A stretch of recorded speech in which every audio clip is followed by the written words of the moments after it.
नमस्कार, स्वागत है आपका फोकस न्यूज पर। शाम के 6 बज रहे हैं और आपके साथ मैं हूं मीना शर्मा। देश में कौन सी फिल्म रिलीज होगी, कौन सी नहीं होगी, किस फिल्म को ए सर्टिफिकेट दिया जाएगा और किस फिल्म को यू, या फिर किस फिल्म को रिलीज से पहले किन दृश्यों को हटाना होगा, इस बात का फैसला तमाम जो है वो सेंसर बोर्ड के द्वारा किया जाता है। लेकिन आज खुद ही सेंसर बोर्ड सवालों में घिरा नजर आ रहा है। अभी आमिर खान की फिल्म पीके में हिंदुओं की धार्मिक भावनाओं से खिलवाड़ के आरोप ठंडे भी नहीं पड़े थे कि बाबा राम रहीम की फिल्म मैसेंजर ऑफ गॉड की रिलीज को लेकर ऐसा विवाद उठा है कि सेंसर बोर्ड की चेयरपर्सन लीला सैमसन और सदस्य ईरा भास्कर ने इस्तीफा दे दिया है। सैमसन ने सरकार के प्रतिनिधियों पर बोर्ड में दखलंदाजी के आरोप लगाए हैं, तो खुद केंद्रीय मंत्री राज्यवर्धन सिंह राठौड़ ने मीडिया के सामने आकर लीला सैमसन के कामकाज पर सवाल उठाए हैं। शायद ये पहला मौका होगा जब सरकार और सेंसर बोर्ड इस तरह से आमने सामने आए हैं। सवाल ये उठता है कि अपने जिस मीडिया की बात की जाती है, जिस यहाँ पर लोकतंत्र में अभिव्यक्ति की स्वतंत्रता की बात की जाती है और जिस सेंसर बोर्ड के पास इतने अधिकारों की बात है, वहाँ क्या वाकई में सरकार इस तरह से दखलंदाजी कर सकती है? आज हमारे खास मेहमानों के साथ इसी पर करेंगे विस्तार से चर्चा, तो राय आपकी भी होगी शामिल। लेकिन शुरुआत हेडलाइंस से। लातूर में मॉरल पुलिसिंग के नाम पर लड़के लड़की पर जुल्म, सामने आया वीडियो। गामिनी कावा नाम के संगठन ने ढाया सितम। सेंसर बोर्ड की वजह से सरकार पर उठे गंभीर सवाल। एमएसजी को हरी झंडी के बाद सेंसर बोर्ड सदस्य ईरा भास्कर ने भी दिया इस्तीफा।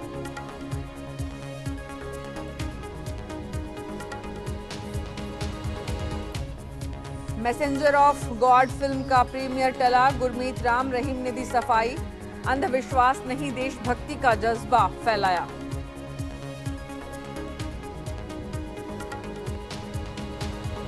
शालिया इल्मी भी बीजेपी में हुई शामिल। सतीश उपाध्याय के साथ प्रेस कॉन्फ्रेंस में किया ऐलान, कहा बदला नहीं बदलाव की सियासत करेंगे शाजिया इल्मी।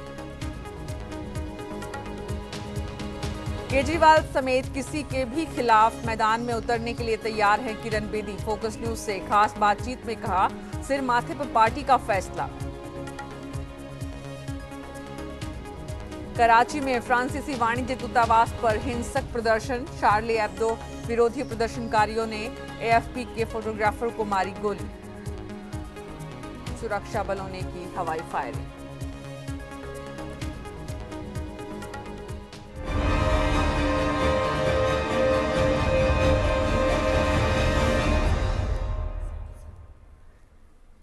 पहले मैसेंजर ऑफ गॉड फिल्म पर विवाद, फिर सेंसर बोर्ड से फिल्म पर रोक की खबर। हर फिल्म सर्टिफिकेट, एपिलेटेड ट्रिब्यूनल को फिल्म में हरी झंडी की खबर। दिल्ली से लेकर पंजाब तक विरोध प्रदर्शन और इन सब के बाद फिल्म के प्रीमियर का रुकना अपने आप में पूरी कहानी। लेकिन क्लाइमेक्स का दूसरा पहलू सामने आया जब सेंसर बोर्ड की चेयरपर्सन ने और उसकी सदस्य ने इस्तीफे के तौर पर बात का खुलासा किया कि पूरा जो सरकार है केंद्र की, वो नजर रखती है और हर फिल्म में कांट छांट की वकालत करती है।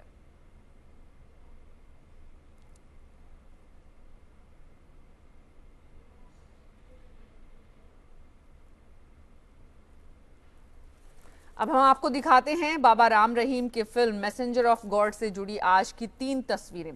पहली तस्वीर है गुड़गांव की, जहां आज होना था फिल्म का प्रीमियर। बाबा ने हजारों की भीड़ इकट्ठा कर रखी थी, बड़ा सा पंडाल लगाया हुआ था, लेकिन ऐन मौके पर फिल्म रिलीज से जुड़ी कागजी कार्रवाई पूरी न होने के नाम पर प्रीमियर को रोक दिया गया। दूसरी तस्वीर है सेंसर बोर्ड की चेयरपर्सन की, जिन्होंने फिल्म रिलीज के लिए बोर्ड पर दबाव डालने के आरोप में इस्तीफा दे दिया। तीसरी तस्वीर है फिल्म के खिलाफ हुए विरोध प्रदर्शनों की, जिसमें दिल्ली के जंतर मंतर से लेकर पंजाब के भी कई इलाकों में सिख संगठनों ने हिस्सा लिया।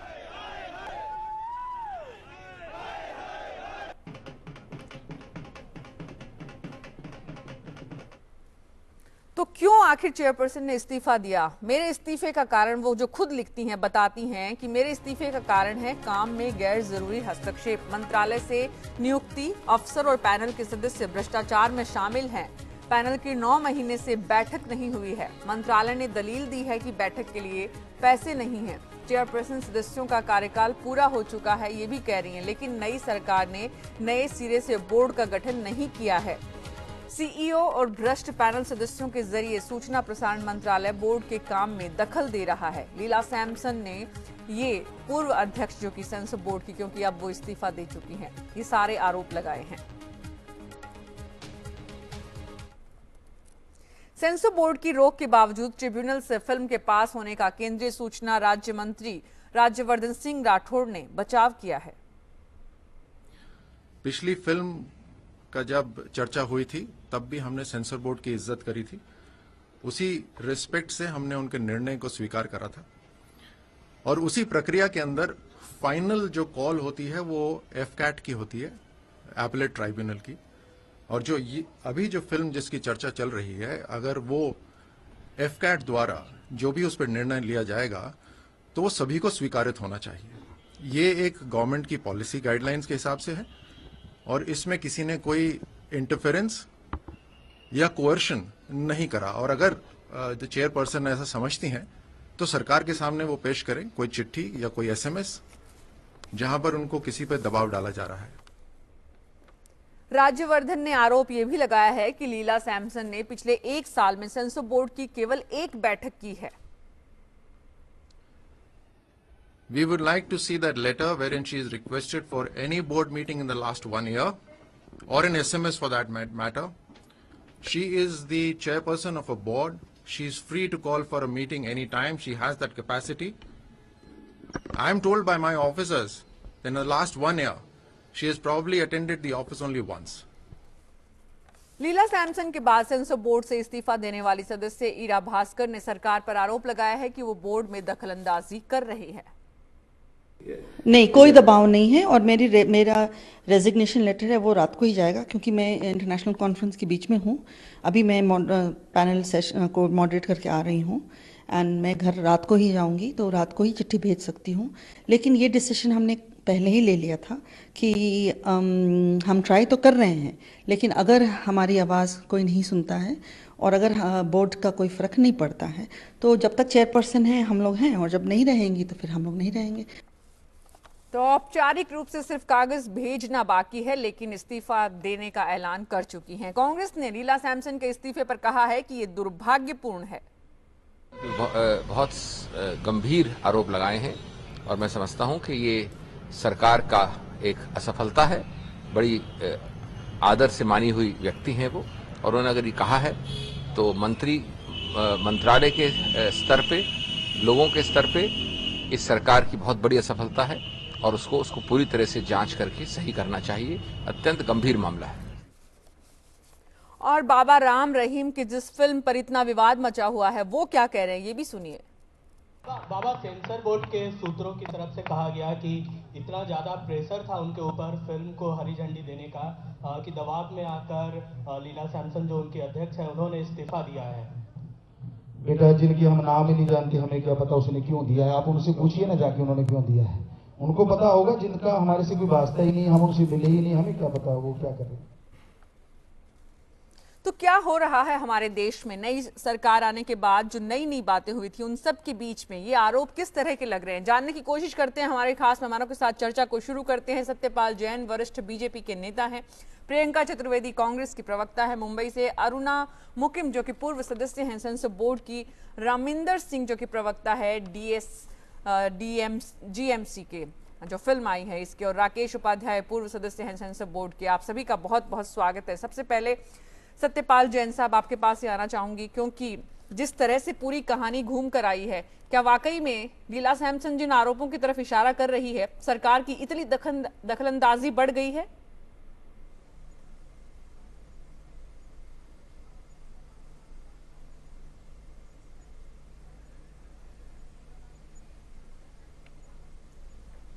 सत्यपाल जैन साहब, आपको मेरी आवाज आ रही है?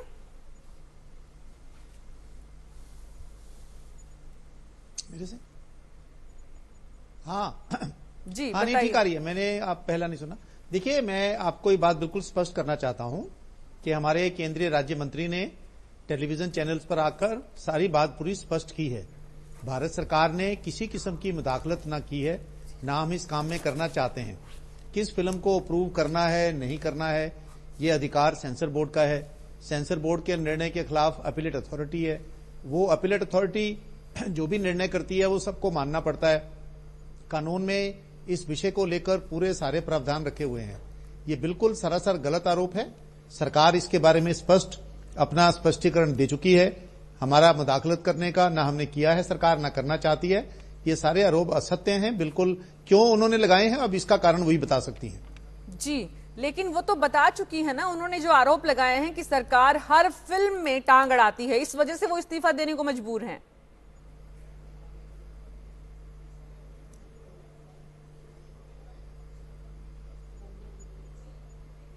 देखिए, ये वाक्य तो आप किसी के बारे में भी कह सकते हैं, हर फिल्म में करती है, हर बार करती है।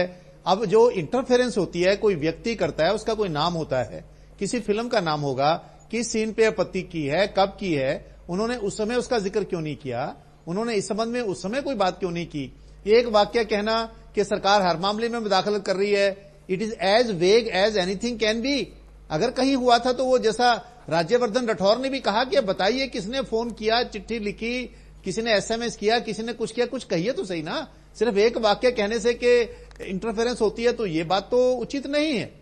जी, लेकिन उनकी जो दलील है, उनका कहना है कि केंद्रीय फिल्म प्रमाणन बोर्ड की जिसकी वो अध्यक्ष हैं, उन्होंने जब फिल्म को स्वीकृति नहीं दी तो उसके बाद फिल्म प्रमाणन जो अपीलीय न्यायाधिकरण है उसने क्यों हरी झंडी दी। सवाल उनका ये है, और इस सवाल जो है ये उनका कितना वाजिब है ये समझने की कोशिश अरुणा मुकिम आपसे करूंगी। क्या जो आरोप लीला सैमसन ने उठाए हैं, लगाए हैं, वो सही है? मुझे नहीं लगता। वो एक सेंसर बोर्ड हमारी कंट्री का एक बहुत बड़ा, एक बहुत जिम्मेदार वाला ट्रिब्यूनल, हमारा पैनल है, जिसके तहत अगर आप देखें वर्ल्ड में सबसे ज़्यादा मूवीज़ हमारे देश में बनती हैं, और जो सेंसर बोर्ड है उसकी ये सर्वा हैं। इस टाइम ये प्रेसिडेंट, इस टाइम ये चेयरपर्सन है यहाँ पर, और जो जितनी भी movies, regional movies, Bollywood movies जितनी भी आती हैं, हॉलीवुड मूवीज़ आती हैं, जो भी हमारा यहाँ से सेंसर होकर निकलता है वो सब इनके अंडर होकर निकलता है।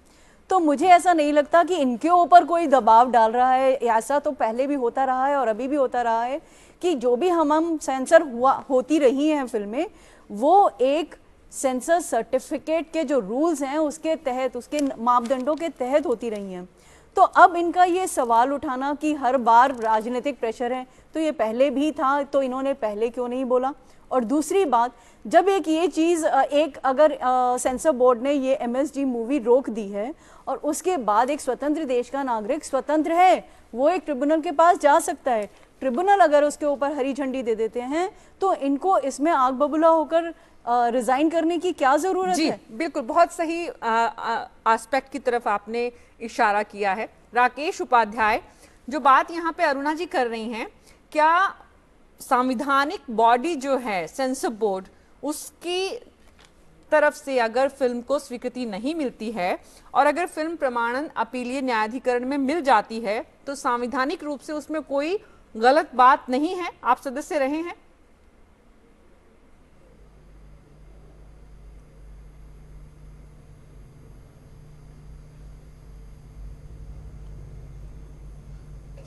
मेरा मानना है कि जब आप फिल्म आप सेंसर बोर्ड के पास लेके जाते हैं या कोई भी चीज़ अगर आपकी ऑब्जेक्शनेबल है, अगर सेंसर बोर्ड को लगता है कि उन्हें पास नहीं करना है उसको, तो उसके पास जो एप्लीकेंट है, मतलब जो आवेदन करता है, उसके पास ये अधिकार है उसका कि वो उससे अपर बॉडी में जा सकता है। सिंपल सी बात, अगर सिंपल लैंग्वेज में कहा जाए तो अगर कोई कोर्ट में केस चल रहा है, अगर वो सेशन कोर्ट में चल रहा है, वहाँ पे अगर जो बंदे के ऊपर केस चल रहा है उसको लगता है कि उसके ऑर्डर से अगर वो सेटिस्फाइड नहीं है, वो हाई कोर्ट पे जा सकता है।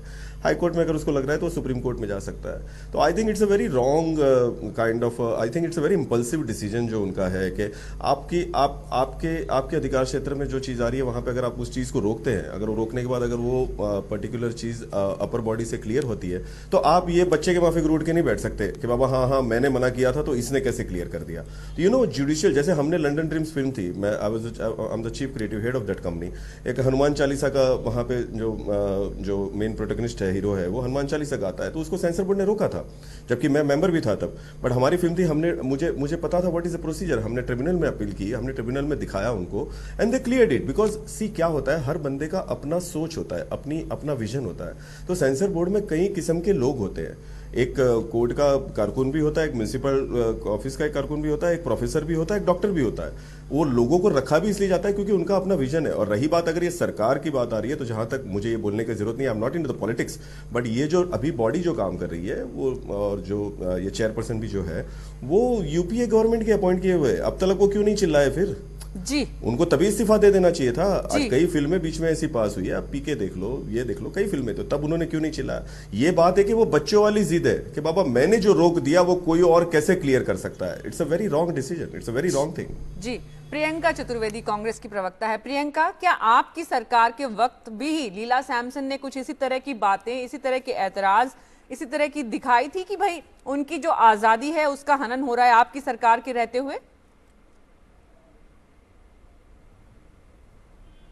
देखिए, ऐसा नहीं है कि जिस तरीके से मैं पहले मुझसे पहले लोग बोल रहे थे कि वो बेसलेस चार्जेस हैं। अगर उन्होंने कोई चार्जेस लगाए हैं, हमारे सरकार के समय लगाए थे या नहीं लगाए थे या अब लगा रही हैं, तो उसमें एक मोटिव देखना बहुत गलत बात है। अगर वो एक रिस्पॉन्सिबल पर्सन है, वो इतने टाइम से इस पोजीशन पे हैं, तो वो अगर बोल रही हैं कि उनको एक इंटरफेरेंस आता हुआ महसूस हो रहा है और देख रही हैं किस तरीके का इंटरफेरेंस है, इसलिए वो इस पोजीशन में कंटिन्यू नहीं करना चाहती हैं। हो सकता है वो जानती हो कि आने वाले समय में भी इस तरीके का प्रेशर उन पे बनता है कि she couldn't do justice to her job. And अगर उन्होंने ऐसे क्लेम्स किए हैं तो उसको रादर देन नकारना कि नहीं ये बच्चों जैसी हरकतें हैं, बच्चों जैसी बातें हैं, उसको इन्वेस्टिगेट करना जरूरी है। एक लेडी हैं जो एक रिस्पॉन्सिबल पोजीशन में हैं, आज आकर बोल रही हैं कि इस तरीके के प्रेशर की वजह से वो रेजिग्नेशन दे रही हैं, तो आई थिंक उनका जस्टिफाइड है उनका कहना, और उनका इन्वेस्टिगेट करना भी जरूरी है। तो जो भी है, आई एम सर्टेन कि इसको खारिज करने की बजाय इसको इन्वेस्टिगेट करना जरूरी है। जी, लेकिन इन्वेस्टिगेट करने का क्या जरिया हो सकता है, क्या तरीका हो सकता है? प्रियंका, किस तरफ इशारा कर रही हैं आप? क्या इन्वेस्टिगेट होना चाहिए? देखिए, बहुत क्लियरली उन्होंने कहा है कि उनको ये पर्टिकुलर फिल्म पास करने के लिए प्रेशर था। अगर हम बार बार एमएसडी की कंपैरिजन पीके से करेंगे, बहुत बड़ा डिफरेंस है। पीके जब पिक्चर रिलीज हुई थी, सब जानते थे एक एक्टर हैं आमिर खान है, उन्होंने कोई मूवी में एक्ट किया है, एक एक्टिंग है, एक फिक्शन स्टोरी है, और जो डायरेक्टर है उनको पसंद करके ये लोग पिक्चर देखने जाते हैं। अब एमएसजी में ये है कि एक खुद गुरु हैं, धर्म गुरु हैं, जिनके ऊपर ऑलरेडी काफी क्रिमिनल केसेस हैं, रेप चार्जेस, मर्डर चार्जेस, बहुत सारे चार्जेस हैं, क्रिमिनल केसेस पेंडिंग हैं।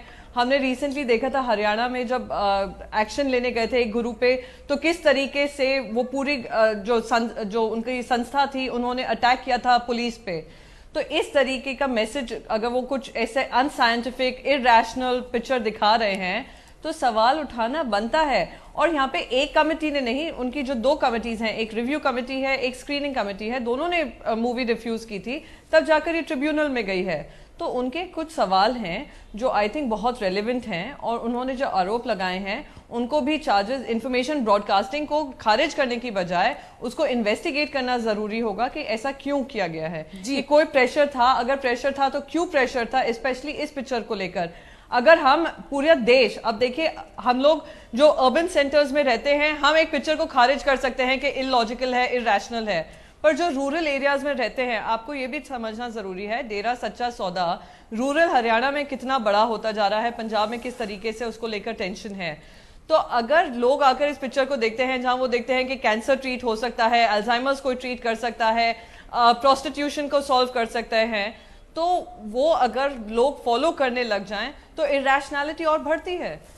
तो ये थोड़े सवाल हैं जिसका जवाब आई थिंक मिनिस्ट्री को देना बनता है। जी, सत्यपाल जैन साहब, क्या कांग्रेस जिस बात की तरफ इशारा कर रही है, और सिर्फ कांग्रेस ही नहीं, अगर कुछ वर्ग विशेष या देश के एक बड़े हिस्से को ऐसा लगता है कि जिस व्यक्ति पे इतने आरोप लगे हुए हैं, उस व्यक्ति की अगर फिल्म इस तरह से आती है और वो खुद ही उसमें फिल्म में हीरो होता है और अपने आप को भगवान का दूत बताने की कोशिश करता है, तो जांच होनी चाहिए। आपको भी लगता है कि अब ministry of information and broadcasting की तरफ से जांच करवाई जाएगी?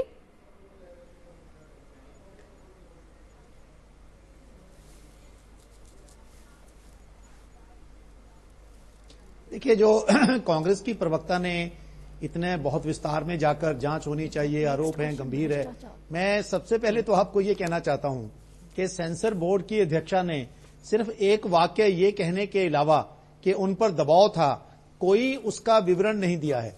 दबाव किसने डाला, किस व्यक्ति ने डाला, सेक्रेटरी ने डाला, मिनिस्टर ने डाला, एमपी ने डाला, एमएलए ने डाला, टेलीफोन करके डाला, ये बातें तो आप बता चुके हैं। यहाँ पर सर, यहाँ पर सत्यपाल जैन साहब ये सारी बातें आप बता चुके हैं। आप जांच किस बात की करेंगे मुझे बताइए ना सर। मैं जो आपसे कहना चाहता हूँ, आप जांच, अगर आरोप होगा तभी तो जांच होगी ना। आरोप तो है ही नहीं जी, कोई आरोप नहीं है तो जांच किसकी करोगे? नहीं, यहाँ पे प्रियंका ने जो सवाल उठाया था वो ये कि फिल्में बनाना, फिल्में सरकार इंटरफेयर कर रही थी। फिल्में जब बनती है तो उसमें सरकार के व्यक्ति हैं, पद हैं। सत्यपाल जैन जी, सत्यपाल जैन, प्रियंका चतुर्वेदी का कहना ये है यहाँ पे, कहना चाहता हूँ जी, किस फिल्म को क्लियरेंस देनी है नहीं देनी है, किस फिल्म को पास करना नहीं करना, ये सेंसर बोर्ड का काम है। अगर कोई सेंसर बोर्ड के निर्णय से पीड़ित है तो वो अपीलेट ट्रिब्यूनल में जा सकता है। अपीलेट ट्रिब्यूनल में लोग चले गए हैं, वो तो खामखा में, जैसा कांग्रेस के लोगों का आजकल स्वभाव बन गया है, अगर वही चीज भाजपा की सरकार में हो रही है तो उनको आपत्ति होती है। अगर वही सरकार उनके दौर में होती रही है तो वो कह रही मुझे तो पता नहीं, हो सकता है हमारे दौर में भी आरोप लगे हों, हमारे दौर में भी बातें हुई हों, उनके द्वारा बनाए गए बोर्ड। नहीं, मैं एक सेकंड में जवाब देना चाहूंगी। संस्थाओं के व्यक्तियों को जब सरकार बदलती है स्वयं त्याग पत्र देकर चला जाना चाहिए, वो अच्छा रहता है। जी जी जी जी, वापस आऊंगी आपके पास प्रियंका। स्वयं सरकार बदलते ही इस्तीफा दे देना चाहिए, मैं इसका जवाब दूंगा। सरकार बदलते ही इस्तीफा दे देना चाहिए। सत्यपाल जैन साहब, आप क्या कह रहे हैं? संवैधानिक पद पे बैठे हुए व्यक्ति को सरकार बदलते ही इस्तीफा दे देना चाहिए?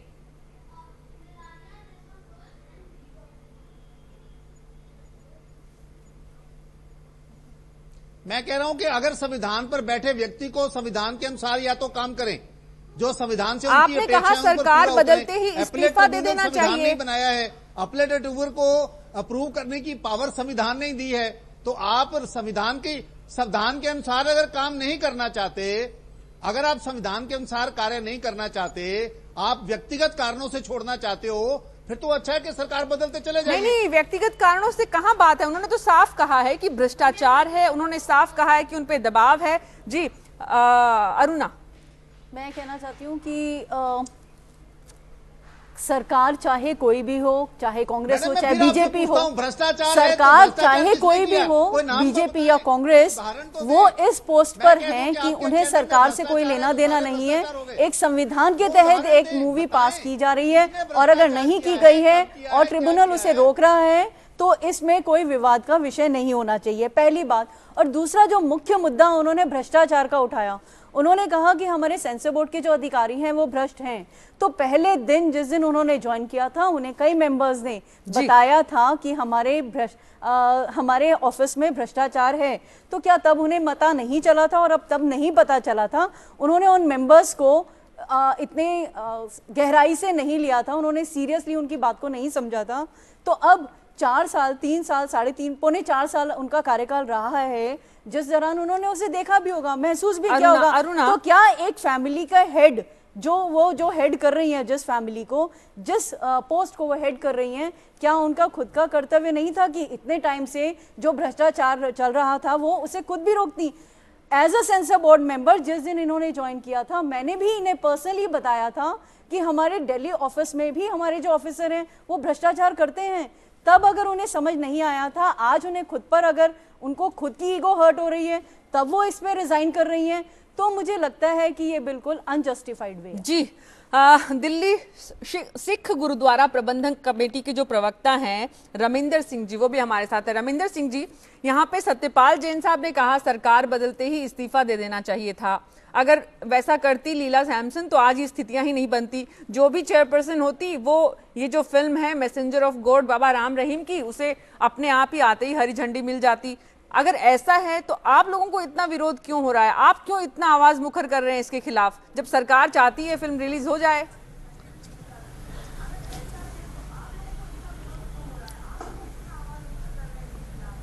ऐसा है कि हमारा इस मामले में एक बात साफ है कि जो सत्यपाल जैन जी कह रहे हैं, पहले तो मैं उस बात पे अपनी आपत्ति दर्ज कराना चाहता हूं, क्योंकि सत्यपाल जैन जी ने ये साफ कह दिया है कि जो लीला सैमसन ने कहा है वो कहीं भी कोई तथ्यों के आधारित नहीं है, उसकी जांच की जरूरत नहीं है।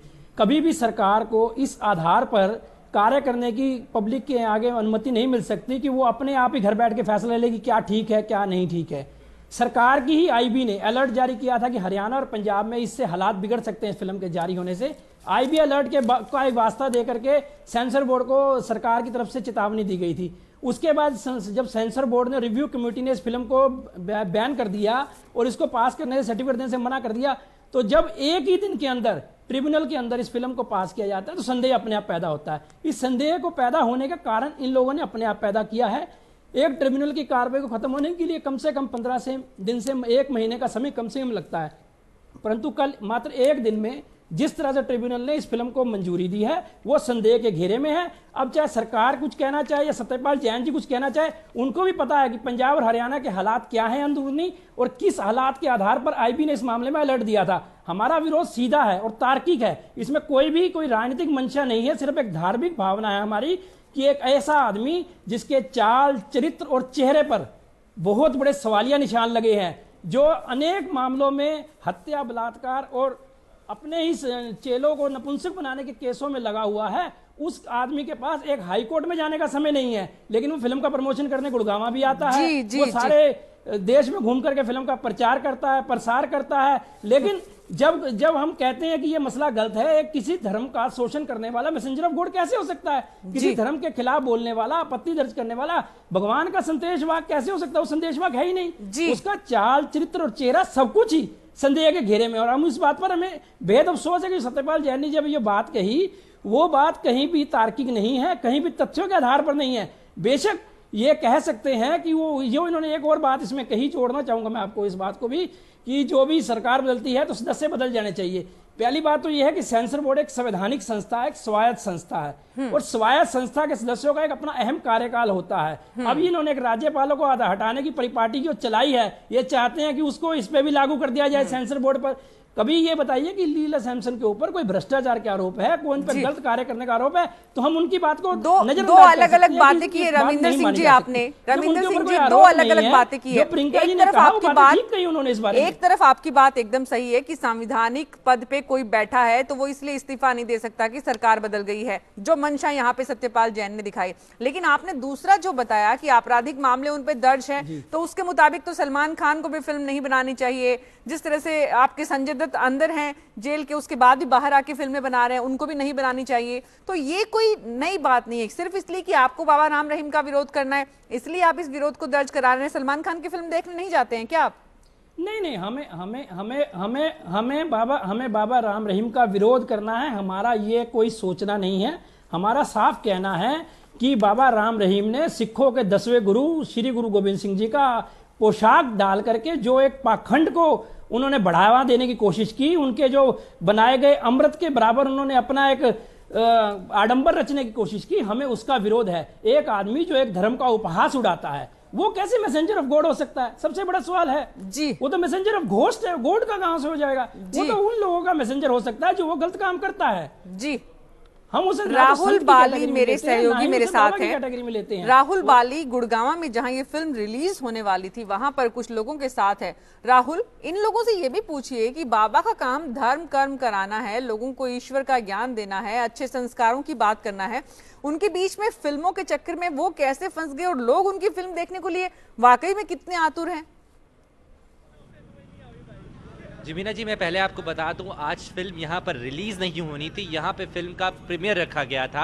और जो डेरा के प्रवक्ता है, जब हमने उनसे बात की कि आज जो प्रीमियर था आज ही क्यों रखा गया, तो उन्होंने बताया कि जो प्रीमियर की तैयारी थी उन्होंने वो 11 तारीख से ही कर ली थी, क्योंकि 16 जनवरी को फिल्म की रिलीज रखी गई थी, तो इसलिए पहले से ही प्रीमियर की तैयारी थी। पर जिस तरह से सेंसर बोर्ड की तरफ से अप्रूवल नहीं मिल पाया था, सर्टिफिकेट नहीं मिल पाया था, तो जो इसका प्रीमियर था वो टाल दिया गया था। और कल रात गुरुवार रात को जिस तरह से FCAT की तरफ से हरी झंडी मिली थी, उसके बाद यह तय किया गया था कि आज जो इसका प्रीमियर है वो किया जाएगा। और उसी वजह से फिल्म में जितने भी कलाकार हैं वो भी यहां पर आए हुए थे और बाबा के जितने भी समर्थक हैं दूर दराज राज्यों से, अलग अलग जगहों से यहां पर आए थे।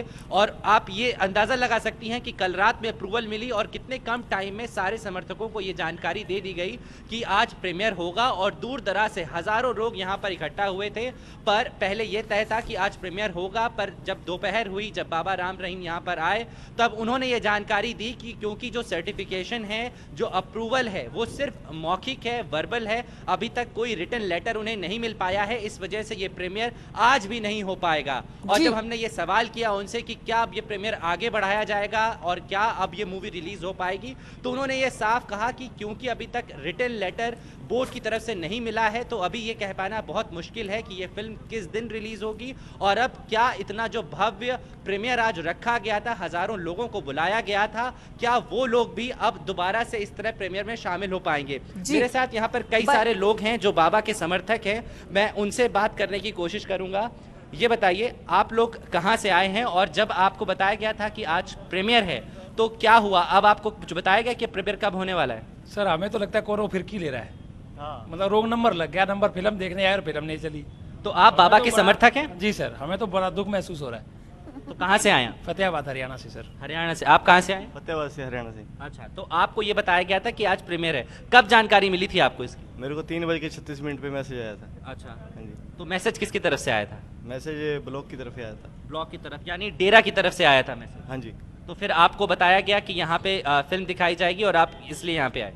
हमारे को बताया गया कि प्रीमियर जो जलाना था 11 तारीख को, हमने 11 तारीख को टिकट ले रखी थी प्रीमियर की, तो वो हमारे को बुलाया गया कि प्रीमियर आज चलाया जाएगा। तो आपने उसकी टिकट खरीदी कि फ्री में वो प्रीमियर दिखाया जा रहा था? हमने टिकट खरीदी थी। कितने की टिकट खरीदी थी? 2000 की। 2000 की टिकट खरीदी थी परमार्थ में। हमने मतलब परमार्थ किया था वो कि जो मतलब फिल्म की जो कमाई है वो। जी, तो राहुल बाली मेरे सहयोगी बात कर रहे थे। जो लोग वहां पर पहुंचे हैं गुड़गांव में, दूर दराज से, हरियाणा के अलग अलग क्षेत्रों से बाबा के समर्थक। राकेश उपाध्याय हमारे साथ थे, लेकिन वो लगातार उन्हें एक कार्यक्रम में जाना था, इस वजह से हम आना चाह रहे थे राकेश जी आपके पास। लेकिन प्रियंका चतुर्वेदी, सत्यपाल जैन साहब ने साफ कर दिया है, सरकार बदलने के साथ अपने आप जो संवैधानिक जितने भी निकाय हैं, उनके जो चीफ्स होते हैं, उन्हें इस्तीफा दे देना चाहिए, सरकार की मंशा समझ जानी चाहिए। तो ये परंपरा का निर्वाह करना चाहिए था लीला सैमसन को? नहीं, सबसे पहले तो मैं सत्यपाल जैन जी को बता दूं, कल पहले गवर्नर से शुरू किया, अब जो कॉन्स्टिट्यूशनल पोजीशंस होल्ड कर रहे हैं उनके बारे में ये बात करेंगे, फिर कल आकर कहेंगे कि प्रेसिडेंट को भी रेजिग्नेशन दे देना चाहिए क्योंकि वो उनका जो कार्यकाल शुरू हुआ था वो यूपीए के टाइम पे शुरू हुआ था। तो इस तरीके की बातें करना एक सरकार जो पावर में है शोभा नहीं देता। दूसरी बात, एक महिला बोल रही थी मुझसे पहले, बोल रही थी कि करप्शन चार्जेस बहुत टाइम से थे, उन्होंने इन्वेस्टिगेट क्यों नहीं किया, वो चुप्पी क्यों बांधे बैठी। मैं कहूं जिस दिन जागे उस दिन सवेरा। अगर उन्होंने कुछ लेवल किए हैं चार्जेस तो उनको प्रोब करने की जगह उनको खारिज क्यों करने में लगे पड़े हुए हैं सबके सब। तीसरी चीज मैं यहाँ पे कहना चाहूंगी, नीना जी आपने कंपैरिजन किया संजय दत्त से, आपने कंपैरिजन किया सलमान खान से। दो डिफरेंसेस हैं कि ना ही सलमान खान ना ही संजय दत्त पे किसी तरीके की आईबी अलर्ट है या अनरेस्ट पैदा करने की या फैलाने की कोई प्रॉब्लम्स हैं, ऐसे इश्यूज हैं या चैलेंजेस हैं। और कोई भी ऐसी पिक्चर नहीं है जहां पे सलमान खान रहे हों या संजय दत्त रहे हों जिन्होंने एक्टर के रूप में ना काम कर कर उन्होंने गवर्नमेंट की तरह काम किया हो या अपने आप को प्रमोट करने की बात की हो। ये सेल्फ प्रमोशनरी मूवी है, उन्होंने सेल्फ प्रमोशन किया है, अपने जो डेरा सच्चा सौदा है उसको प्रमोट करने की कोशिश की है, तो इसको as an ad film release कर दे। तो जिनको पता है कि वो एक एड फिल्म देख रहे हैं वो जान जाएंगे कि ये एक एड फिल्म है।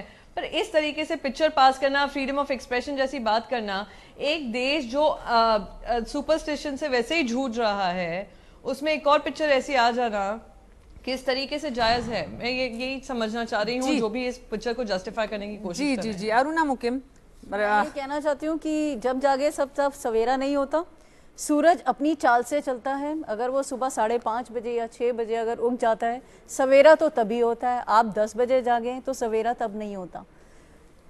दूसरी बात, अगर ये जब इन्हें पहले से ही, मैं आपको ये जस्टिफाई कर दूंगी, जब इनको पहले से ही, बहुत दिनों पहले से ही, एक मैं ही नहीं कई सारे मेंबर्स थे जो इनको बता चुके थे कि यहाँ करप्शन है, तो इन्हें, मैंने सिर्फ इतना कहना चाहती हूँ कि एज अ हेड इन्हें तब भी जिम्मेवारी लेनी चाहिए थी, तब भी बोलना चाहिए था।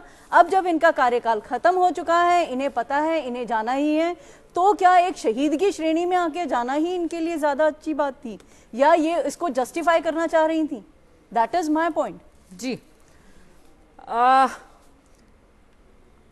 सत्यपाल जैन साहब, ये सारे तो अलग एस्पेक्ट हैं कि लीला सैमसन ने इस्तीफा जो जिन आधारों पे दिया है, जो आरोप लगाए हैं, उन सब के बीच में भी जो बात उन्होंने कही, और आपने सबसे बड़ी बात कही कि उन्होंने तुरंत इस्तीफा दे देना चाहिए था, लेकिन जिस तरह से राकेश उपाध्याय बात कर रहे थे, या जो यहाँ पर रमिंदर सिंह हैं जो कि दिल्ली में सिख गुरुद्वारा प्रबंधन कमेटी के प्रवक्ता हैं, उनका कहना है कि ट्रिब्यूनल ने एक ही दिन में हरी झंडी दे दी। वाकई में आपको लगता है कि एहसान चुकाने का वक्त था, इसलिए इतनी जल्दी जरूरी थी?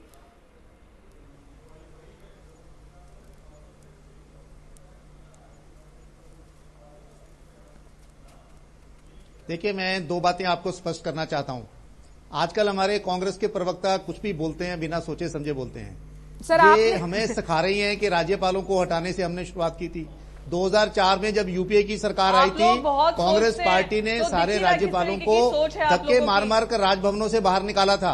उनकी जगह दो नए राज्यपालों को शपथ दिला दी गई थी, वो अभी आए नहीं थे, और अभी उन्होंने स्थान छोड़ा नहीं था कि इन्होंने दूसरे राज्यपालों की नियुक्ति करके उन सबको हटाया था। कांग्रेस पार्टी, अच्छा होगा आप अगर पीछे मुड़कर देख लें, अपनी पार्टी की हरकतों को देख लें, तो ये जो आज लंबे लंबे भाषण आप दे रही है, आप देंगी नहीं।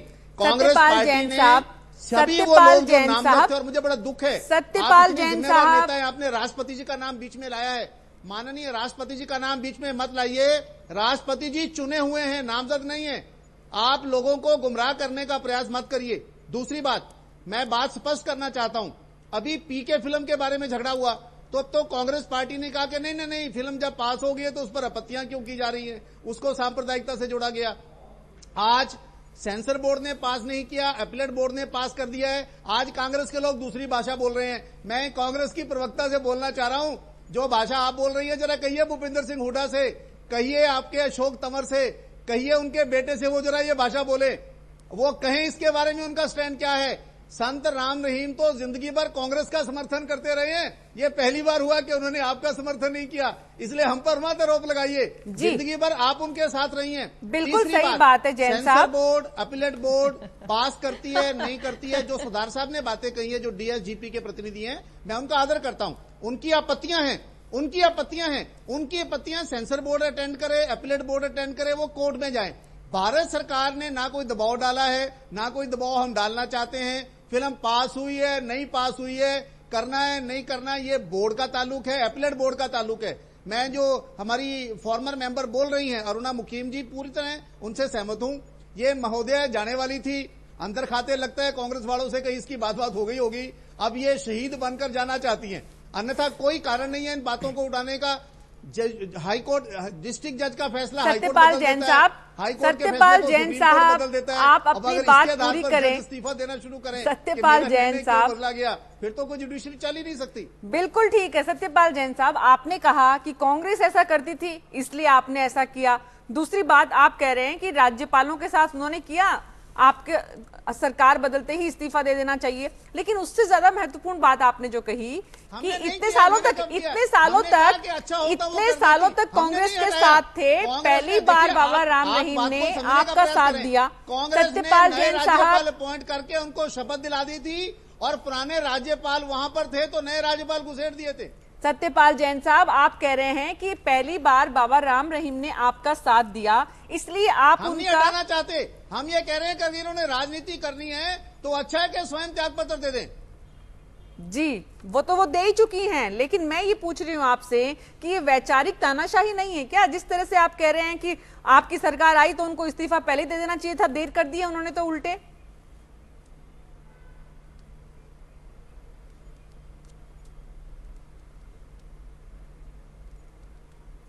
देखिए, मेरा ये कहना है कि जो इन पदों पर नामजद लोग हैं, या तो वो संविधान के अनुसार काम करें, कोई दिक्कत नहीं है, अपना पूरा टर्म करें। अगर इस तरह की राजनीति करनी है, आरोप लगाने हैं बिना आधार के, कोई कारण नहीं बताना, कोई तथ्य नहीं बताने, और जब रिटायरमेंट की डेट नजदीक आ गई है, जैसा अरुणा मुकीम जी बता रही हैं, तो फिर उसमें शहीद बनने का प्रयास करो। इससे अच्छा तो यह है कि जब सरकार बदल गई, आप कहिए कि हमारी मान्यता हमारी पुरानी पार्टी के साथ थी, हम उसके साथ रहे तो त्याग पत्र जी देकर चले जाएं। रविंदर सिंह जी मैं आपके पास आऊंगी, उससे पहले प्रियंका ये तो आप भी मानेंगी कि सत्यपाल जैन जो बात कह रहे हैं कहीं ना कहीं टाइमिंग का जो इस्तेमाल किया है। आप बोलिए कि प्लीज सत्यपाल जी कब से बोले चले जा रहे हैं, जवाब भी तो देना चाहिए ना। नहीं ये बताइए प्रियंका, टाइमिंग की जो बात है वाकई में अगर 9 महीने से एक बैठक नहीं ले रही थी, अगर उनको वास्तव में लगता है कि भ्रष्टाचार इतना है तो इससे पहले कभी कोई शिकायत नहीं की उन्होंने? अच्छा, यहाँ पे मैं 2-3 चीजें कहना चाहूंगी। सत्यपाल जी बहुत बढ़ बढ़ के कांग्रेस को आरोप दे रहे हैं या कांग्रेस के बारे में बोल रहे हैं। मैं कांग्रेस की प्रवक्ता जरूर हूं, पर मैं आपको दूसरा साइड दे रही हूं। जिस तरीके से सत्यपाल जी अक्यूज कर रहे हैं कांग्रेस को, पार्टी को, उससे साफ सामने आता है कि किस तरीके से एक डिफरिंग पॉइंट ऑफ व्यू इन लोगों को सुनने की आदत ही नहीं है। इतना एरोगेंस है कि वो किसी और की बात ही नहीं सुन सकते हैं। या लीला सैमसन ने जो भी आरोप लगाए हैं कि इन्वेस्टिगेट करने की बजाय उसको खारिज कर रहे हैं। दूसरी बात मैं कहूंगी, वो अगर शहीद होकर जाना चाहती हैं या पॉलिटिक्स खेलकर जाना चाहती हैं, क्या ये इंफॉर्मेशन ब्रॉडकास्टिंग का काम नहीं है कि अगर उन्होंने एक जिम्मेदाराना पोजीशन पे होकर ये आरोप लगाए हैं उसको अरे प्लीज यार जैन साहब, आपने बहुत बातें कर ली, प्लीज मुझे बोलने दीजिए, प्लीज मुझे बोलने दीजिए। आपने बहुत बात कर ली है। जैन जी मुझे बात करने दीजिए, मैं आपको बीच में नहीं टोक रही थी। जैन साहब मैं आपके दूसरी बात मैं यहाँ पे कहना चाहती हूँ, बहुत क्लियरली कहना चाहती हूँ, प्रियंका की बात कह रही है, विपक्ष को सुनना जरूरी है। जैन साहब, प्रियंका बताइए। नहीं वो बताए तो यहाँ पे ये हाल हो गया है कि विपक्ष अगर कुछ बोलता है तो उसको पहले खारिज करने में पड़े रहते हैं। दूसरी चीज मैं कहता हूँ कि एंकर मुदाखलत जैन जी आप पहले बोलने दीजिए। क्या ये इंफॉर्मेशन ब्रॉडकास्टिंग के अंदर में नहीं आता है? नहीं, इंफॉर्मेशन ब्रॉडकास्टिंग के अंदर में नहीं आता है। और ये असत्य है कि राम रहीम ने आप लोगों को सपोर्ट नहीं दिया था। ये क्या गलत बात है? आपने खुद ने कहा है राम रहीम ने सपोर्ट किया है। वो कह रही है उन पे प्रेशर डाला जा रहा है। इंफॉर्मेशन ब्रॉडकास्टिंग के अंदर में नहीं आता। इन्वेस्टिगेट नहीं करना चाहिए कि अगर इस तरीके के आरोप लग रहे हैं तो इन्वेस्टिगेट करो कि खारिज कर दो। दूसरी चीज मैं यहां पे कहना चाहती हूं, राम रहीम जी पे इस तरीके के गंभीर आरोप हैं। वो जो पिक्चर है उन्होंने क्लियरली कहा है कि अनसाइंटिफिक टेम्परामेंट दिखाता है, मिरेकल सुपरस्टिशन को बढ़ावा देता है। और ये अंडर फ्रीडम ऑफ एक्सप्रेशन में भी, अगर हम फ्रीडम ऑफ एक्सप्रेशन में भी आर्ग्यूमेंट करें तो हमारा संविधान हमें इतना वो लॉज हमारे बने हुए हैं कि अगर इस तरीके की डिस्टर्बेंस क्रिएट करता है तो उस पिक्चर पे रोक लगा देनी चाहिए। अब मैं जैन साहब से पूछना चाहूंगी, कहां पे थे इनके ये सारे आर्ग्यूमेंट जब फना जैसी पिक्चर या परजानिया जैसी पिक्चर गुजरात में बैन की गई थी? ये सारे आर्ग्यूमेंट्स इनके कहां थे? जी, आप दोनों के सवालों के बाद मैं रविंदर सिंह के पास जाऊं, उससे पहले प्रमोद सिरसा से एक कॉलर है मेरे साथ, वो कुछ कहना चाह रहे हैं। जी बताइए प्रमोद, जल्दी से। देखिए मैम, जैसे ये बता रहे हैं कि भाई इन्होंने जो इस्तीफा दिया है मैडम ने, सेंसर बोर्ड जो मैडम है उन्होंने इस्तीफा दिया है।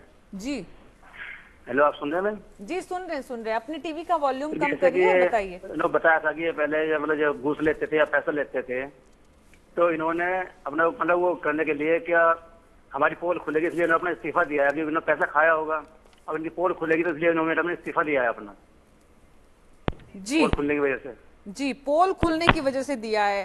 प्रियंका, आप सुन रही होंगी एक कॉलर को, एक आम आदमी को क्या लगता है। लेकिन उसके बाद परमिंदर सिंह जी, ये सारे पहलू एक तरफ हैं कि सेंसर बोर्ड ने फिल्म को क्यों अनुमति दी, क्यों नहीं दी। सवाल ये भी है कि अगर बाबा राम रहीम, अगर वो उनकी एक फॉलोइंग है, अगर कुछ लोग हैं जो उनके समर्थक हैं, उन्हें मानते हैं, तो ये वाकई में जो राजनीतिक जो उनका आधार है, राजनीतिक वोट बैंक है, उसका जो डर है वो आपको इतना तंग कर रहा है कि फिल्म के बहाने आप इतने परेशान हो रहे हैं? नहीं, ऐसी कोई बात नहीं है। हम जहां जो मसला उठा रहे हैं वो मसला सिखों की भावनाओं से जुड़ा हुआ मसला है। एक ऐसा इंसान जो सिख गुरु के अपना बारे में अपने आप को उसके साथ जोड़ करके सिखों की भावनाओं को आहत करता है, और वो इंसान जो कि एक माफिया राज अपना चला रहा है और किसी तरीके से लोगों को अपनी तरफ गुमराह करके या लोगों को भड़का करके अपने साथ जोड़ करके अपना महिमा मंडन करने के लिए आडंबर करता हुआ फिर पिक्चर दिखाता है, तो ये एक तरह से एक व्यक्तिवाद का जो नया दौर शुरू हुआ हमारे देश में, ये उसी के एक अंग लगता है। अगर सरकार की तरफ से या सूचना और प्रसारण मंत्रालय की तरफ से कोई दबाव सेंसर बोर्ड के ऊपर नहीं डाला गया है या ट्रिब्यूनल के ऊपर कोई बोर्ड नहीं डाला गया ध्यान, तो क्या दिक्कत है उनको उस बारे में जांच करवा ले वो। मुझे एक सबसे बड़ी आपत्ति और है, अभी कुछ समय पहले की बात है, कौम दे हीरे फिल्म एक आई थी, पंजाबी फिल्म कौम दे हीरे आई थी, जिसे सेंसर बोर्ड ने पास किया था। सेंसर बोर्ड के पास करने के बावजूद कुछ राज्य सरकारों ने और केंद्र सरकारों ने सिर्फ कानून व्यवस्था भंग होने का हवाला देकर के उस फिल्म पर रोक लगा दी गई थी। हालांकि सिखों की भावनाओं के अनुसार वो कौम के हीरे थे, जिनको वो अपनी तरफ से आतंकवादी कहते हैं, चलो वो कह सकते हैं, उनका हक है, हम उनको इस बारे में नहीं कुछ कह सकते। लेकिन अगर कौम के हीरे पर इस वजह से बैन लगा दिया जाता है कि इससे कानून व्यवस्था की स्थिति बिगड़ने का अंदेशा है, तो यही फार्मूला इसके ऊपर लागू क्यों नहीं होता? ये फिल्म कैसे जारी हो जाएगी? हम इसको आपके मुताबिक अगर पहले किसी फिल्म पे लग सकता है तो इस पर भी लगना चाहिए था। ठीक है परमिंदर जी, मैं आपके पास आऊं उससे पहले मेरे साथ कौशल कुमार बिहार से एक कॉलर है, वो कुछ कहना चाह रहे हैं। जी कौशल बताइए। मैं भाई यहाँ ये बता रहा हूँ कि अभी कांग्रेस की प्रवक्ता बोल रही थी कि अंधविश्वास को इससे बढ़ावा मिलता है। अब से पिछले 20-25 साल का बहुत सारा पिक्चर आया है मार्केट में जिसमें अंधविश्वास ही अंधविश्वास है, इन्होंने कुछ नहीं बोला। अभी पीके रिलीज हुआ, उस पर दूसरे तरह की बात बोल रहे थे लोग। अभी ये आया है एमएसजी, इस पर भी दूसरी तरह की बात बोल रहे हैं। कांग्रेस पार्टी को हो क्या गया है जी? हर चीज में इसको जो है सो विरोधी नजर आ रहा है जी। अब लोगों के विचार पर छोड़ देना चाहिए। लेकिन यहाँ पर हम राजनीतिक चर्चा उतनी नहीं कर रहे हैं। कौशल कुमार जी बहुत बहुत शुक्रिया, आपने अपनी राय रखी कि कांग्रेस के लोगों को इतना विरोध क्यों है। लेकिन हम चर्चा ये कर रहे हैं यहाँ पे कि सेंसर बोर्ड की आजादी का अगर हनन हो रहा है, अभिव्यक्ति की स्वतंत्रता का अगर हनन हो रहा है, संवैधानिक पीठ के साथ अगर इस तरह की व्यवहार हो रहा है, जिस तरह के आरोप लीला सैमसन ने लगाए हैं, तो वो देश के संवैधानिक ढांचे के लिए किसी भी सूरत में सही नहीं है। अरुणा मुकिम, मैं भी आपको यही कहना चाहती थी कि ये विषय ना किसी राजनीतिक कारण की वजह से उपजा है, ना किसी रिलीजियस कारण की वजह से उपजा है। इसका राजनीति से और धर्म से कोई लेना देना नहीं है। सेंसर बोर्ड जो एक स्वायत्त संस्था है, उसके अपने रूल्स एंड रेगुलेशंस हैं, और जो पूरी कंट्री में 125 करोड़ लोगों पर उतने ही तरीके से, उतने ही बैलेंस तरीके से सारे काम होते हैं इस सेंसर बोर्ड में। मेरा सिर्फ एक ये पॉइंट है, एक विवाद का मुद्दा सिर्फ इतना है कि जब सेंसर बोर्ड चीफ को पता है कि ये काम इतने 4 सालों से होता आ रहा है, तो अब जब जाने का वक्त आ रहा है तब क्यों बोल रहे हैं वो, पहले क्यों नहीं बोल रहे? सिर्फ इतना सा ही मुद्दा है जी। सत्यपाल जैन साहब हमारे साथ हैं। सत्यपाल जैन साहब के पास तकनीकी परेशानी की वजह से नहीं जा रहे हैं। प्रियंका टाइमिंग की एक बार फिर से मैं आपसे समझना चाहूंगी कि लीला सैमसन को 4 साल होने वाले हैं, इसी वक्त का चुनाव क्यों किया उन्होंने? उनके समझ में आ गया कि अब चलने वाला नहीं है, सरकार की मंशा कुछ इस तरह की है, किसी अपने व्यक्ति को बैठाना है, इसलिए सारी कहानी हुई है कि जमीन इस तरह से तैयार हुई भ्रष्टाचार के नाम पर? क्योंकि भ्रष्टाचार अगर था तो पहले भी वो बता सकती थी।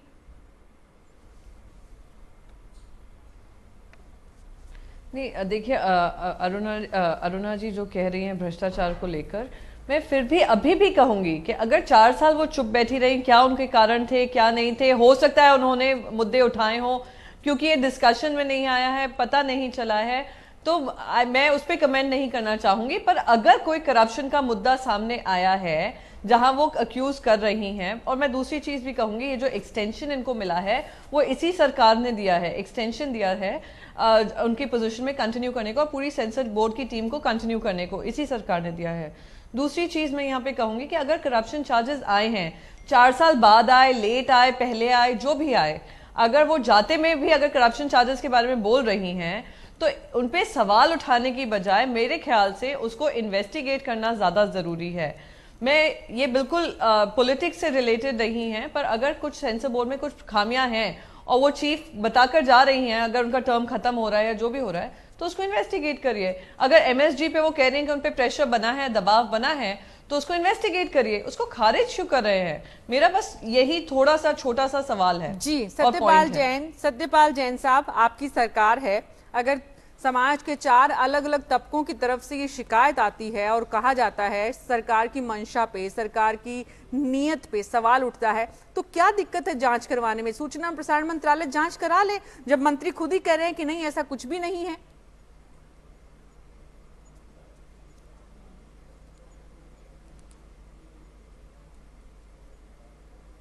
मैं एक बात बिल्कुल स्पष्ट करना चाहता हूं कि किसी भी अफसर के खिलाफ, मंत्री के खिलाफ अगर कोई स्पेसिफिक एलिगेशन लगाया जाएगा, फलां मंत्री ने, फलां सांसद ने, फलां ऑफिसर ने इस तारीख को इस फिल्म के लिए, ये करने के लिए ये पैसे दिए, लिए, मांगे, वो लिख कर दें, उसकी पूरी जांच होगी। लेकिन हवा में तीर मारने से भ्रष्टाचार है, मुदाखलत की जा रही है, उसकी कोई जांच नहीं होती है। ये कांग्रेस की प्रतिनिधि बोल रही हैं, प्रधानमंत्री पर कोयला स्कैम में भ्रष्टाचार के आरोप लगे थे, रेल मंत्री पवन बंसल पर भ्रष्टाचार के आरोप लगे थे, कानून मंत्री पर छुपाने के आरोप लगे थे। इनकी सरकार ने 1 महीना संसद नहीं चली थी पर जांच नहीं करवाई थी, जबकि विशेष आरोप लगे थे, सुप्रीम कोर्ट द्वारा जांच करवाई गई थी। ये कांग्रेस के लोग ना बड़े इनोसेंट बनने का प्रयास कर रहे हैं। भ्रष्टाचार की जड़ कांग्रेस की जड़ से निकलती है। इन्हीं की पार्टी ने भ्रष्टाचार किया है। आज इनके पास कोई आरोप भ्रष्टाचार का नहीं है हमारे खिलाफ। हवा में तीर मार रहे हैं। कांग्रेस तो प्रधानमंत्री, रेल मंत्री, कानून मंत्री के खिलाफ जांच कराने को तैयार नहीं थे। सत्यपाल जैन साहब, लाखों करोड़ों का स्कैंडल आए थे तब भी जांच करवाने को तैयार नहीं थे। और हमें कह रहे हैं कि जो आरोप ही नहीं है उसकी भी जांच करवाइए। और इसी की सजा कांग्रेस ने आपको दी है। सत्ता से उखाड़ के 40 सीटों पर ला दिया आपको, और अभी भी आप गैर जिम्मेदाराना बातें करने से हट नहीं रहे। सत्यपाल जैन साहब, बहुत ही जिम्मेदारी के साथ मैं आपसे पूछ रही हूँ। ये बात उसको कांग्रेस के प्रतिनिधि जवाबदेही जो हवा में बातें कर रही है, झूठे आरोप लगा रही है। मुझे इनको जवाब देना है। प्रियंका मैं आपके पास मुझे इनको जवाब देना है। मैं आपके पास आती हूं। मुझे जवाब देना है प्लीज। प्रियंका नहीं, पहले मुझे जवाब देने दीजिए। मुझे इनको जवाब देने दीजिए। बोलिए प्रियंका, बोलिए। मैं पहले जवाब दूंगी। मैं इनको बता दूं कि कांग्रेस सरकार के अंदर ही जो भी स्कैम्स की बात हुई, सबके इन्वेस्टिगेशन हुए। हमारे मिनिस्टर्स हुए या चीफ मिनिस्टर्स हुए, जिन जिन पे आरोप लगे उन्होंने स्टेप डाउन किया। वो आपकी तरह बेशर्मी से आकर यहाँ पे डिफेंड नहीं करने बैठे हैं। सब पे इन्वेस्टिगेशन जारी है और जो गिल्टी फाइंड आउट किया गया, 2G स्कैम का सारा जांच सुप्रीम कोर्ट ने करवाया। जैन साहब आप झूठ बोल रहे हैं। आपको शर्म आनी चाहिए कि अगर ऐसा आरोप हमारी सरकार पे लगा है तो हम इन्वेस्टिगेट करेंगे। आपको शर्म आनी चाहिए। दोनों का ऑडियो कम कर दीजिए, दोनों का ऑडियो कम कर दीजिए। पीसीआर से रिक्वेस्ट करूंगी। सत्यपाल जैन साहब, मैं आपके पास वापस आऊंगी अगर आप सुनेंगे मेरी बात को तो। अरुणा, ये राजनीतिक बयानबाजी से बीच में ये सवाल तो है ना कि इस वक्त का जो इन्होंने ध्यान रखा, ये वक्त मुनासिब नहीं था और शायद ये बता रहा है कि इसके पीछे राजनीतिक मंशा ज्यादा थी। जी, मैं भी ये जब मैंने अपनी बात शुरू की थी तब भी मैं यही कहना चाह रही थी कि ये जो वक्त का चुनाव है ये इनका गलत है। एक इतने जिम्मेदार पद पर होने वाले जितने जिम्मेदार पद पर वो हैं उसकी गरिमा बनाए रखनी चाहिए थी इनको, और सही वक्त का और सही चुनाव करना चाहिए था। और जब रेजिग्नेशन कर रहे थे तो इतने आरोपों के साथ, इन आरोपों के साथ वो खुद 4 साल तक रही हैं, उनको इस समय उजागर करना ये वाकई ही कुछ संशय पैदा करता। जी, सत्यपाल जैन, एक बार मैं आपके पास आऊंगी, उसके बाद प्रियंका अगर है मेरे साथ तो प्रियंका के पास भी जाऊंगी।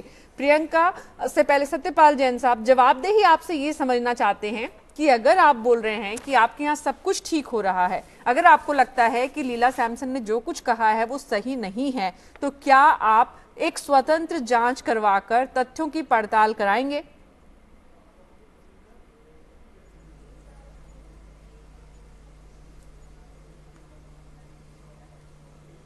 मैडम, जांच होती है आरोपों की, हवा में कभी जांचें होती नहीं है। आरोप अगर सेंसर बोर्ड का चेयरपर्सन आरोप लगा रहा है, अगर सेंसर बोर्ड का चेयरपर्सन आरोप लगा रहा है, जिम्मेवारी से उसकी जांच करवाएगी। एक संवैधानिक निकाय का अध्यक्ष आरोप लगा रहा है। मुझे समझ में नहीं आ रही, आप छोटी सी बात को आप क्यों नहीं समझ रही हैं?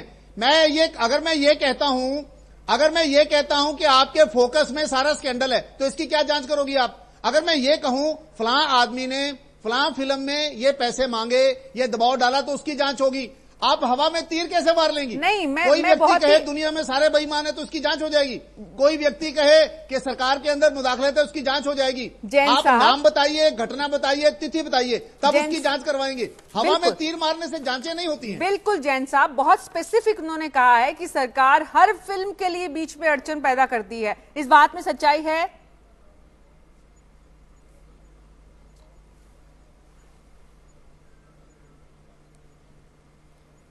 मुझे बताइए मैडम, सरकार का मतलब क्या है? सरकार में प्रधानमंत्री भी सरकार है, मुख्य सेक्रेटरी भी सरकार है, मंत्री भी सरकार है, राज्य मंत्री भी सरकार है। किसी का नाम तो बताइए, किसने किया? मैं बड़ा हैरान हूं। आप नाम बताओ, एक व्यक्ति का नाम नहीं। हैरान इस देश की जनता भी है। हम जांच करवाएंगे।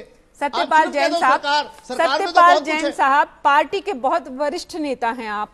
हैरान आपकी स्टेटमेंट से देश की जनता भी है। और मैं चाहूंगी कि आप फोकस न्यूज पे ही, जब आपने कहा है तो फोकस न्यूज पे ही आप अपनी बात को सुधारें कि सरकार बदल गई तो संवैधानिक बॉडी पे बैठे हुए। ये आप कह रही हैं, देश की जनता हैरान नहीं है। मैं आज आपके व्यवहार पर हैरान हूं। आप कह रही हैं मैं आरोप लगा दूं कि फोकस में सारा भ्रष्टाचार है, तो इसकी जांच हो जाएगी। सत्यपाल जैन साहब, आपने जो कहा कि सरकार बदलते ही उन्हें इस्तीफा दे देना चाहिए, मैं उस स्टेटमेंट की बात कर रही हूँ। इसको मैं छोड़ देती हूँ, मैं मान लेती हूँ आपकी बात कि कहीं कोई आरोपों में सच्चाई नहीं है। आपने जो कहा सरकार बदलते ही इस्तीफा दे देना चाहिए, आपको लगता है अभी भी? मेरा यह कहना है कि जो नामजद लोग हैं या तो संविधान के अनुसार काम करें, और अगर संविधान के अनुसार काम नहीं करना चाहते, राजनीति करना चाहते हैं, तो सरकार बदलते ही बढ़िया कि वो छोड़ दें। तो आप अब अपनी बात को सुधार रहे हैं। आपको लगता है पहले आपने गलत बोला था कि सरकार बनते ही उनको इस्तीफा दे देना चाहिए था, आपने सीधा ये बोला था।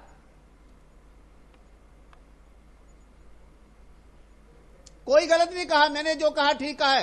आप उसकी गलत इंटरप्रिटेशन ले रही हैं। मैंने तो एकदम सीधे सीधे पूछा है सत्यपाल जैन साहब, मैंने तो बहुत ही सीधे सीधे पूछा। बहरहाल बहुत बहुत शुक्रिया सत्यपाल जैन साहब, प्रियंका चतुर्वेदी, परमिंदर सिंह, अरुणा, मुकिम, आप सभी का। आप सबसे जो बात निकलकर सामने आ रही है वो ये कि सेंसर बोर्ड की स्वतंत्रता का हनन कतई नहीं हो सकता। लेकिन लीला सैमसन ने आज जिस वक्त पे ये सारे आरोप लगाए हैं वो भी किसी तरह से पारदर्शिता नहीं कही जा सकती, क्योंकि अगर भ्रष्टाचार था, अगर सरकार दखलंदाजी कर रही थी तो ऑन पेपर सब कुछ होना चाहिए था, बाकायदा डिटेलिंग। जिस तरह से सत्यपाल जैन ने यहाँ पर कहा, बहुत हद तक वो बात सही है कि अगर किसी ने आरोप लगाए हैं तो उस तरह से उसकी तस्वीर भी निकलनी चाहिए थी, रिपोर्ट ऑन पेपर होनी चाहिए थी। बहरहाल अभिव्यक्ति की आज़ादी बनी रहे, ये कोशिश हमारी रहेगी और हमारे कार्यक्रम में, इस विशेष कार्यक्रम में हम ऐसे ही मुद्दों को उठाते रहेंगे। लेकिन किसी भी सूरत में इस देश की केंद्र सरकार की पार्टी जिससे आती है उसके नेता ये नहीं बोल सकते कि सरकार बदलते ही संवैधानिक पीठों पर बैठे हुए लोगों को इस्तीफा देना चाहिए। बहरहाल खबर एक जो बड़ी आ रही है इस वक्त वो ये कि पेट्रोल डीजल के दाम एक बार फिर से घटे हैं। पेट्रोल 2 रुपए 42 पैसे सस्ता हुआ है, जबकि डीजल के दामों में 2 रुपए 25 पैसे की कटौती की गई है। आज आधी रात से ये नई दरें लागू होंगी। सरकार ने आज पेट्रोल डीजल पर 2 रुपए प्रति लीटर की दर से एक्साइज ड्यूटी बढ़ाई है। नरेश सोनी मेरे सहयोगी फोन लाइन पर मौजूद है। नरेश, क्या है अपडेट? इंटरनेशनल मार्केट के हिसाब से थोड़ा सा बताइए कि उसका कोई असर है ये? जी बिल्कुल, पूरा असर अंतर्राष्ट्रीय बाजारों का ही है, जहां हमने कच्चे तेल को, ब्रेंट क्रूड जो कि खास तौर पर हम इंपोर्ट करते हैं, वो 6 साल के लोज पर आ गया है। 45 तक के भाव भी हमने देखे। ये पूरा असर उसी का है। और इसको लेकर, प्राइस को लेकर थोड़ा कंफ्यूजन भी आज बाजार में रहा, क्योंकि पहले ये खबर निकल कर आई कि एक्साइज ड्यूटी 2 रुपए बढ़ी है। बाद में पेट्रोल डीजल को लेकर जब खबर आई दाम घटने की, तो यूं लगा कि शायद वो नेट रिटेल प्राइस पे कोई असर नहीं होगा, जबकि ऐसा नहीं था। क्योंकि जो रिटेल प्राइस कम हुई, 2 रुपए 45 पैसा पेट्रोल आज से सस्ता होगा, डीजल 2 रुपए 23 पैसा सस्ता होगा, बावजूद इसके कि एक्साइज ड्यूटी दोनों पर 2 रुपए बढ़ा दी गई है। यानी कंपनियां इस मूड में थी, करीबन पेट्रोल पर 6 रुपए की ओवर रिकवरी जा रही है पेट्रोल पर, तो 4.25 से 4.5 रुपए ग्राहकों को पास ऑन करने का मामला था, जिस पर फिर ये हुआ कि 2 रुपए एक्साइज के रूट के जरिए सरकार को फायदा मिले और करीबन 2 रुपए 45 पैसे पेट्रोल की रिटेल प्राइस पे असर आए और 2 रुपए 23 पैसे डीजल सस्ता हो। ये दोनों के लिए विन विन सिचुएशन, ग्राहकों के लिए भी और सरकार के लिए भी। तो अंतर्राष्ट्रीय बाजार का असर कह सकते हैं कि केंद्र सरकार के लिए राहत की खबर लेके आई है और सीधे तौर पर वो जनता के लिए भी राहत की खबर लेकर आई है। नरेश, बहुत बहुत शुक्रिया इस खबर के लिए। और फोकस टुनाइट देखिएगा आज रात 9 बजे हमारे group editor in chief Sanjeev Srivastava के साथ, जिसमें चर्चा का विषय है जात न पूछो आतंक की। आतंकवाद जिस तरह से चारों तरफ बढ़ रहा है वो कौन सी जात के लोग हैं, ये समझने की कोशिश करेंगे रात 9 बजे। और खबरों का सिलसिला भी फोकस न्यूज पे जारी रहेगा, लेकिन वक्त एक छोटे से ब्रेक का है। मुझे दीजिए अनुमति, नमस्कार। आज हमारा बड़ा मुद्दा होगा, क्या आतंकवाद को किसी धर्म से जोड़ना सही है, किसी जात संप्रदाय से? किसी आदमी के नारा लगाने से You are not recognized by your belief, you are recognized by your character, by your conduct. किसी कार्टूनिस्ट की क्या गलती है? आप इतनी इजीली प्रवोक क्यों होते हैं? तो पॉलिटिकल एस्टेब्लिशमेंट हमारा प्रमोट करता है उन लोगों को जो विसंगति की भाषा बोलें। सच्चाई यह है कि इस्लाम के अंदर बहुत गुंजाइश है अलग अलग इंटरप्रिटेशन और वक्त के साथ बदलने की। अकबर की दीन इलाही भी इस्लाम थी और गालिब भी, वो भी एक मुसलमान थे।